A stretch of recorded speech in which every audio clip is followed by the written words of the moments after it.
Make sure y'all get y'all popcorns ready. And now, it's the moment we've all been waiting for. Live from the Roosevelt Hotel, make some noise for Brittany Schmidt! Oh, I got her name right. What's up, Los Angeles? What up? I was just in LA. Okay, sit down. Wow, you guys are very obedient. I just celebrated an anniversary recently. I am 1 year sober. That's an accomplishment. That's what's up. That is how I opened my first special also, so. All right, that's pretty cool. I relapsed. But don't worry, I just smoked pot and did mushrooms and ayahuasca, so it was all plant-based. I do call it my vegan relapse.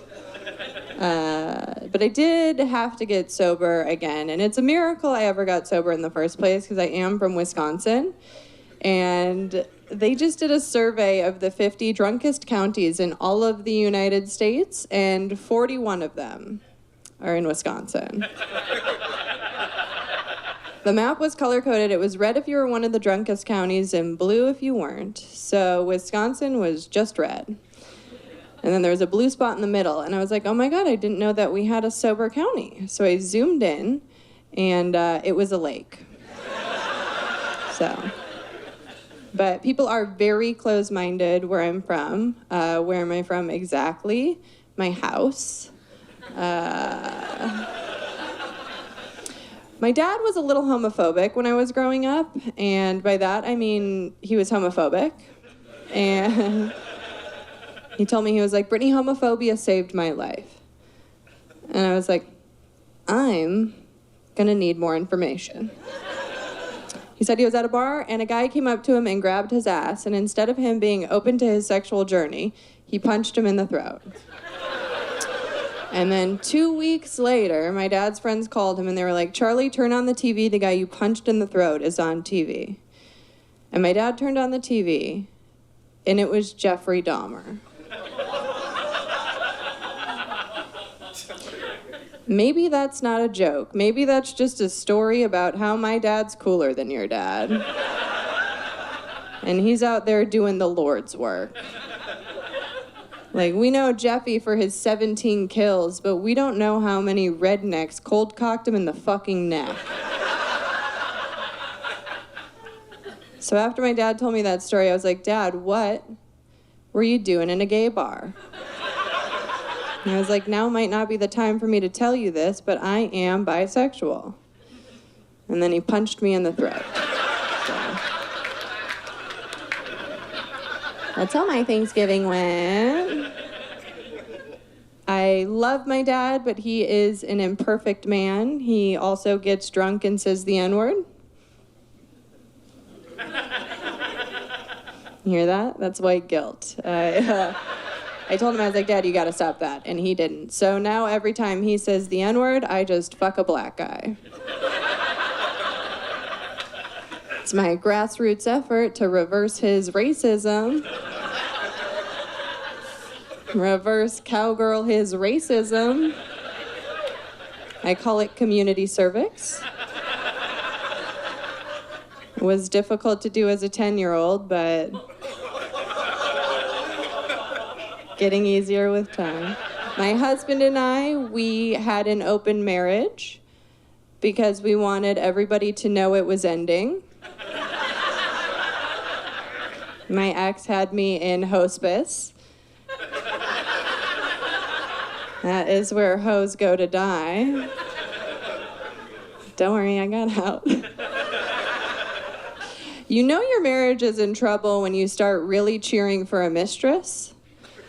You know? I was like, I just want someone to fuck the shit out of you. And he was like, you could do that. And I was like, I think my time here is done. I just started interviewing nannies. He's like, but we don't have kids. I'm like, we all know what nannies are for. You know? But being married to a man is tough because men don't know how to cheer women up at all. Like, I was on a heated call, and my ex, he popped his head in the room, and then he left, which means he thought about this. And he came back, and he put his balls on my shoulder. I was like, what the fuck are you doing? And then he looked at me like I was the asshole. And I was like, I'm on a Zoom call. You don't want to be in a relationship. I could end it there, but you don't want to be in a relationship with somebody who doesn't believe in you, for real. And my ex didn't believe in me, not with the important stuff. Like, he didn't think I could fuck Drake. And I can tell by some of your silence that you also don't think I could fuck Drake. Think if I could find him, I could fuck him, you know? Like, I'm not saying he'll write a song about me. I am not saying that I won't be escorted off of the property afterwards. But I do think I could be Drake's mistake, you know? Like, I don't know if you guys saw the Tiger Woods documentary, but he got so sick of fucking a supermodel that he went into a Perkins and started fucking the hostess. So I feel like I could be Drake's Denny's bitch. You know? He goes in hungry and I give him a grand slam. That's anal. After I got divorced, I texted this guy in the NBA that I used to hook up with, and I was like, yo, I'm single again. Do you want to blow my back out? And he said, nah. I said, cool. Do you have Drake's number? And he was like, you're like 20 years too old for Drake. And I was like, I am 34. And he was like, exactly. So. When you're a married woman and you get divorced, you realize you have no male friends for real. Like, I thought I had a bunch of male friends, but you've just got motherfuckers waiting in the wings. Okay? Like, I have this guy in my life that I talk to 3 times a week. He calls me his little sister. The second I told him I was getting divorced, he's like, so we fucking or what? I was like, you call me your little sister. And he's like, I'm from the South. So I fucked my brother. I'm just kidding. I got on dating apps, which are a fucking haunted house. Like, guys will put up pictures of them and like 3 other people. And I'm like, well, I wouldn't fuck any of these people. And my friend took the phone from me and she's like, well, these are his kids. We live in Hollywood, baby. The most eligible bachelors are children. When a guy in LA says he's looking for a 9 or a 10, he does mean you're old.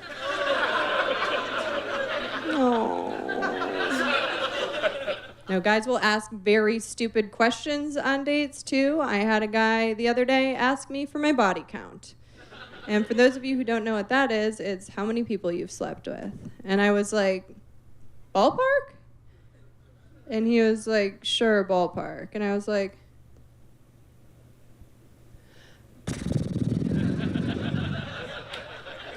no, you could fill a ballpark, right? Yankee Stadium. I got on another dating app called Field, and this app was positioned to me by my friend. It's a sex-positive kink app. And my friend told me it was the most honest dating experience she's ever had because guys just put what they're into in the bedroom on their profile. There's no hidden agenda. So I got on Field, and what I learned very quickly is that I love a hidden agenda. Hide your agendas, you sick freaks. I got on there thinking I'm a pretty freaky girl, and as I started scrolling, I was like, I might be a virgin. I don't know if I've had sex for real.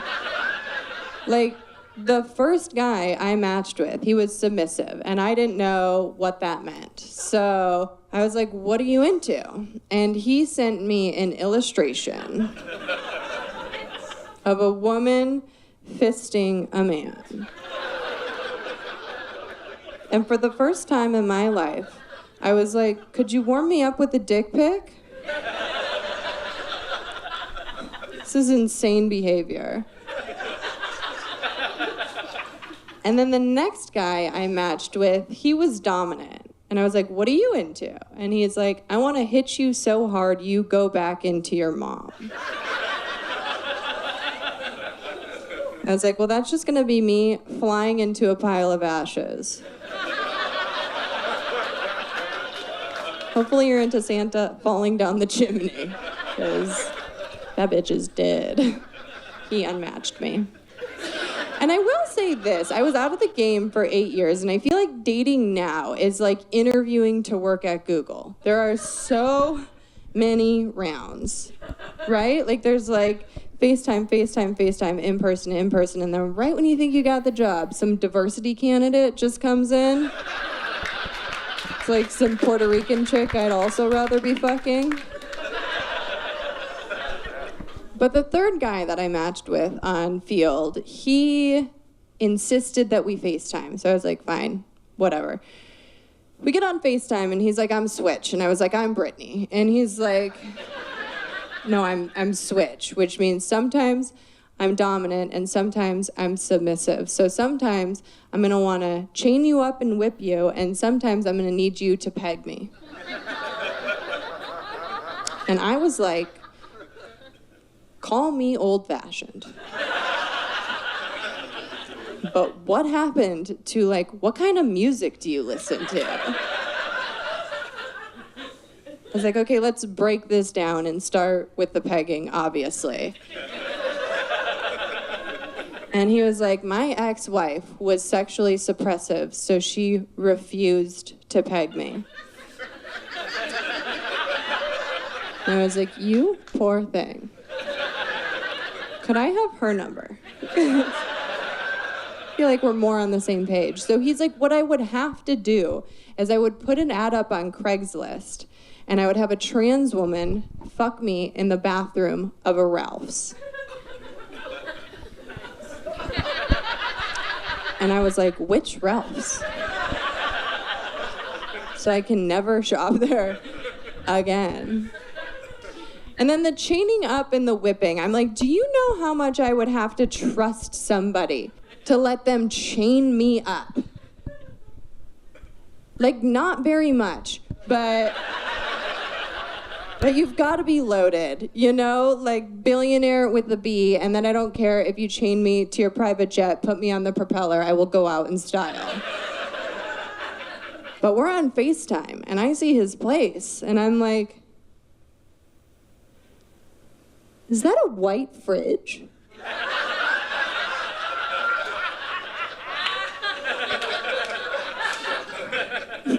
Are you a renter? Are you gonna chain me to the fridge and then I'm on the hook for rent next month? Like, what am I submitting to here, poverty?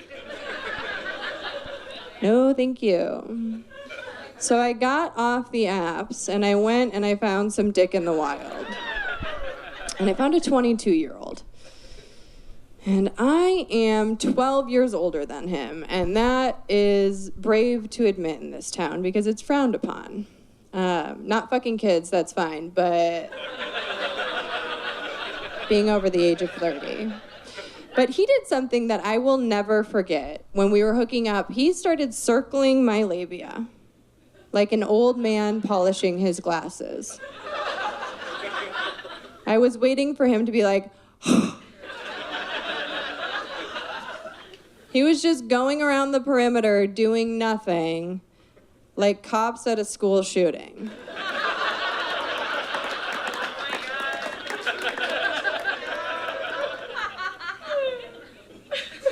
And a lot of guys get quiet during that joke because you're learning for the first time that's not a move. That's not a move. Like, most guys don't know there's 3 ways to make us come, which is clitoral stimulation, penetration, and then leaving the fucking room and giving us our vibrator back. We don't need y'all for real. But I was thinking about it. I was like, I could tell him that he's doing this wrong and change my life right now and everybody's life who comes after me. But I was like, nah.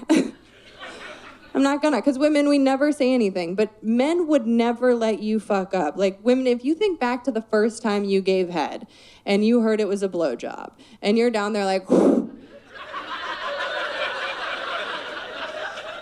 he's like, you don't actually blow on it. And I'm like, okay, I'll get it better next time, Uncle Ted.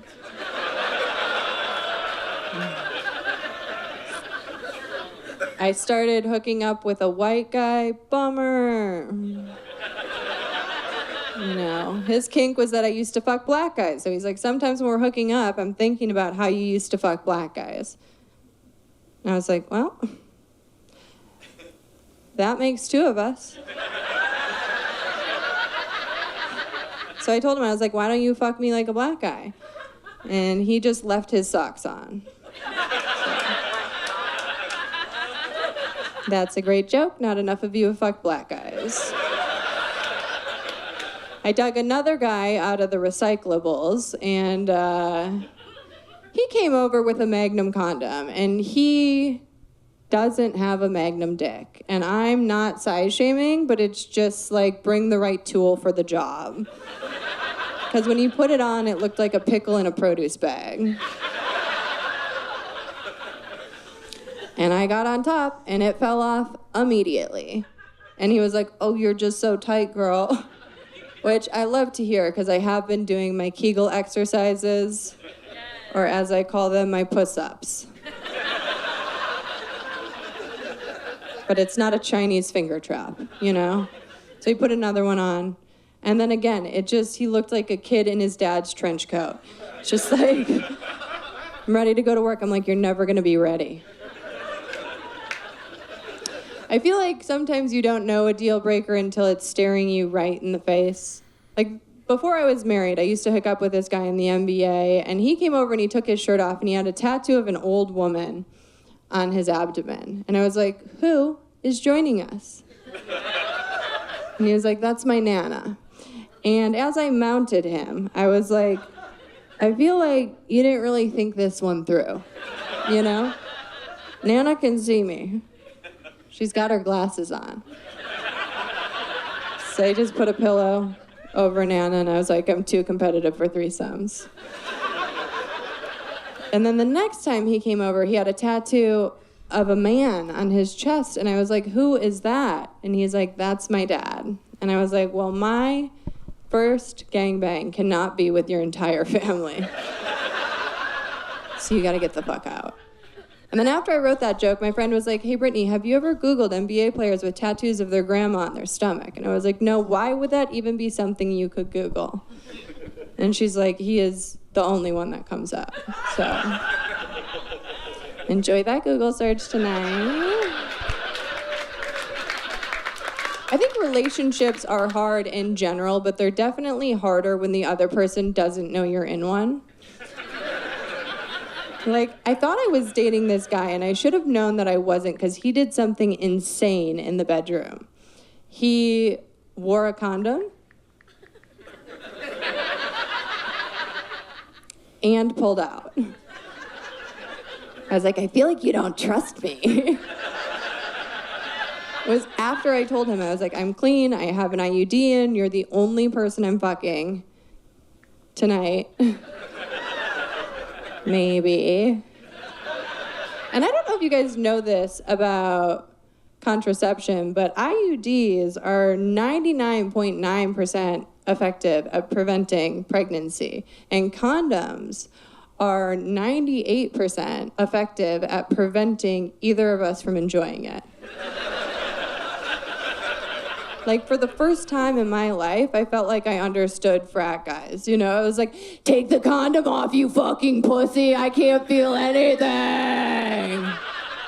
I just, smashed a natty light can on my head. I feel like guys think that we really want to trap them. Like, we really want to have your babies. And I just want to tell you from the bottom of my pussy that we don't. Like, I don't think you know what we're doing to our bodies to not have your kids. But right now, I have an IUD in. And if you don't know what an IUD is, do you know what a Tesla logo is? Can you imagine putting one of those inside of you? It was malfunctioning the other day, and it felt like a cat falling down curtains. And my gyno was like, I could pull it out. And I was like, you leave that thing in there. It's gonna be like a Humvee after Desert Storm when it gets out. Like a flag after the war. We lost a lot of good men out there.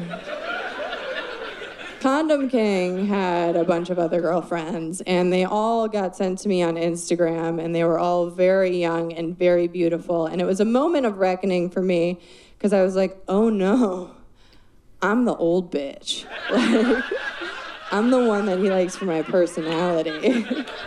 Kill me.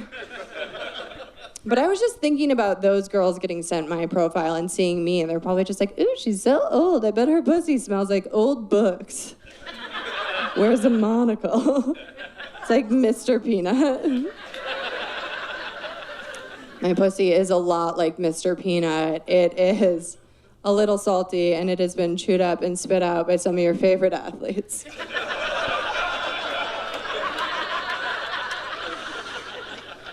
Condom King was a mama's boy, and I have a theory that mama's boys are the worst cheaters because they act like they respect women, but they don't. They just respect one woman, and it's their mom. And they go through life trying to assemble her with a bunch of different bitches, you know? They're playing like Build-A-Bitch. They're like, this one wears paisley, this one goes to church on Sunday, this one lets me suck on her titties. I'm like, I'm the one that's gonna fuck your dad.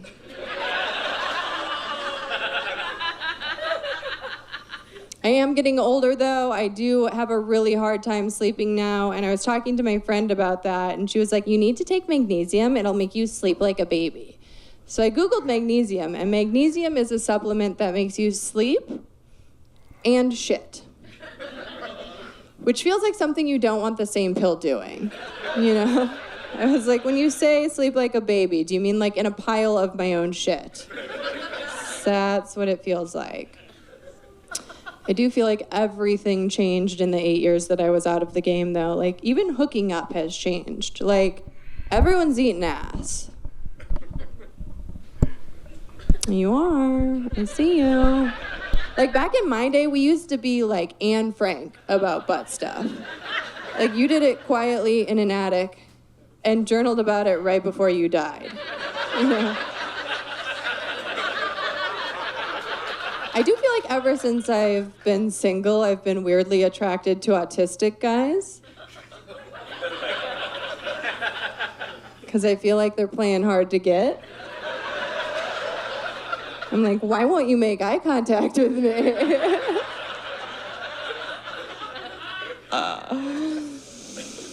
No, it is dangerous being a single woman out there.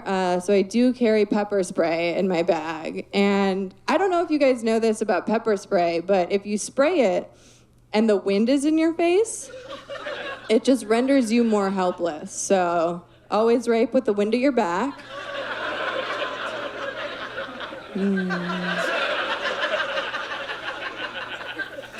I am a people pleaser, which means I'm really bad at saying no. So, I've never been raped.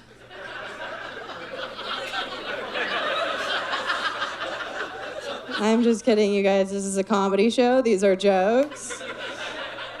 I've obviously been raped. A lot of you guys hated that joke. But I promise you didn't hate it as much as I hated getting raped, so.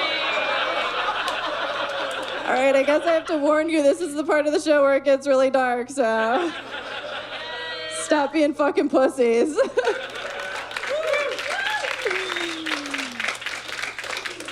I was talking to my best friend from high school the other day, and she told me that the person that bullied me the most when I was growing up died. And I was like, oh my God, you didn't think that I knew my mom died? And she did kill herself, and you guys not laughing at these jokes won't bring her back to life. So When she was alive, she was never any fun, but her final act was a blast.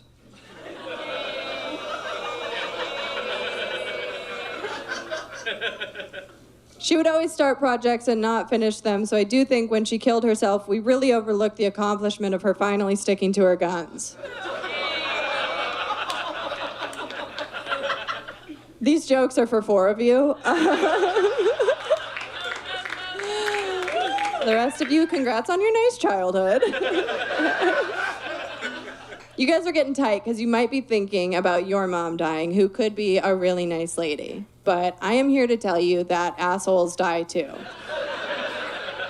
People came to my mom's funeral and they're like, your mom was fierce. I'm like, Beyonce is fierce. My mom was a cunt. Why do you think I'm here on Zoom?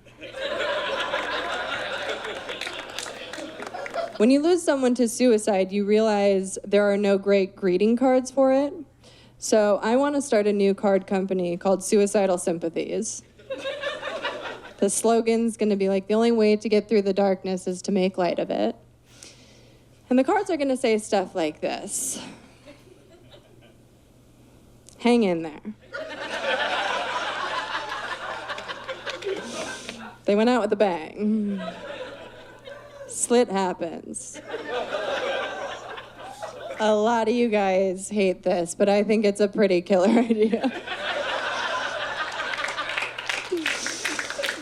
I live in LA, so I do woo-woo shit. I have a clairvoyant, and he said, your mom's spirit is restless, and she wants to come back down to earth. So in 3 years, you're going to get pregnant, and she's going to reincarnate as your child. And I was like, okay. So what I'm hearing you say is in 3 years, I'm having an abortion. She got her the first time, I'm going to get her the second time, you know? I'm just Googling, when does the soul enter the fetus? Bro, when does this shit end, bro? With a kill shot. How much time we got, bro? When I was young, my mom was obsessed with being the hottest mom. She had big fake tits and an eating disorder. And she would send my sister and I to school with Slim Fast shakes in a brown paper bag as our lunch. That was our whole lunch. And then she had the audacity to get mad at me when I became an alcoholic. I was like, bitch, I've been training my whole life for this. And anytime you tell anyone about any type of abuse, they like to say it could have been worse. And it could have been. But I would have taken a right hook any day for a Lunchable. The good news is my mom did finally reach her goal weight when she was cremated.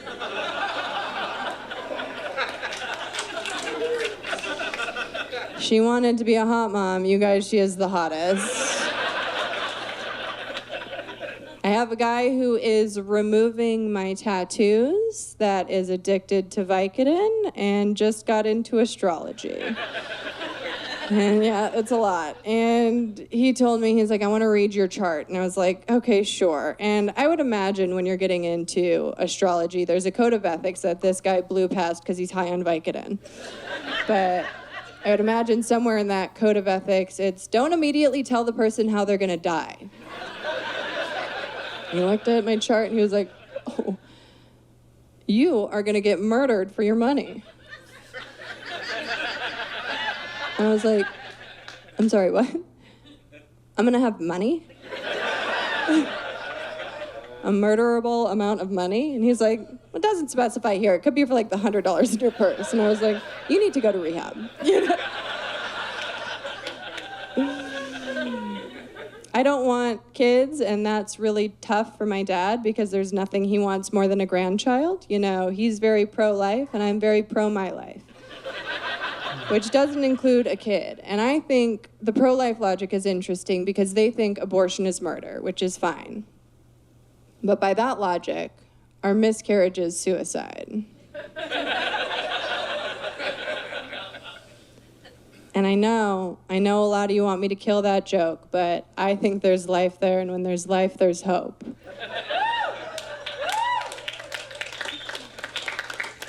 I know I just said I don't want kids, but that doesn't mean I don't have any. Let me explain. 2012 was a rough year. I had no money, and I needed a car, and I needed LASIK. So I donated my eggs. And then once I got the money, I could only afford one, so I got a car, which I crashed because I couldn't see.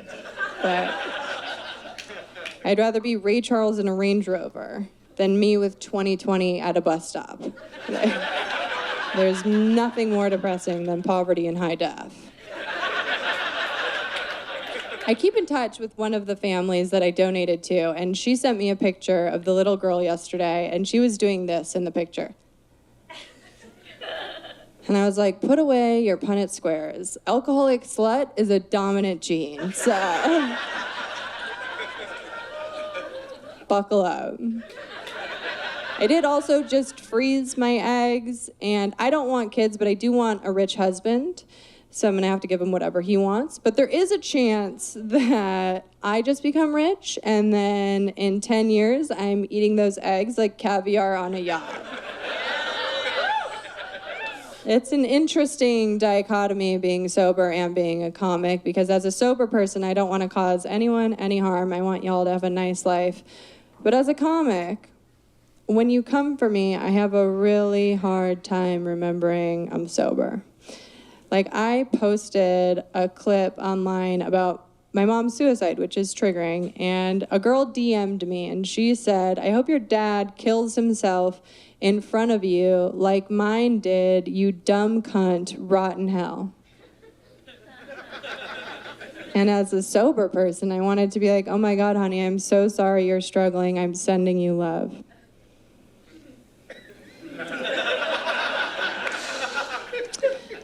But the comic replied, and I said, I'll sit on his face when I get down there. All right, I'll leave you guys with this. This is a cautionary tale about small talk on airplanes and why you definitely shouldn't do that shit. I was on a flight the other day, and I had my headphones on, which is the international sign for don't fucking talk to me. The plane was taxiing, and I was in the window. There was an empty middle seat, a miracle. And then there was a guy in the aisle, and the guy in the aisle tapped me on the shoulder. And I was like, this plane better be on fire. And I took my headphones off, and I was like, yeah? And he said, where you headed? I said, well, we're on an airplane. So hopefully we're both going to Los Angeles. Wasn't planning on parachuting out over Denver. And he said, is LA home? And I've lived in LA for 12 years. I could have just said yes, and that would have been that. But I stupidly said no, Wisconsin is home. And then his face lit up in a way that faces don't light up about Wisconsin. And he was like, do you know Ryan Braun? And for those of you who don't know Ryan Braun, he used to play for the Milwaukee Brewers, and he got caught doing steroids. And I was like, yeah, he got caught juicing, and he gave half of Milwaukee herpes when I lived there.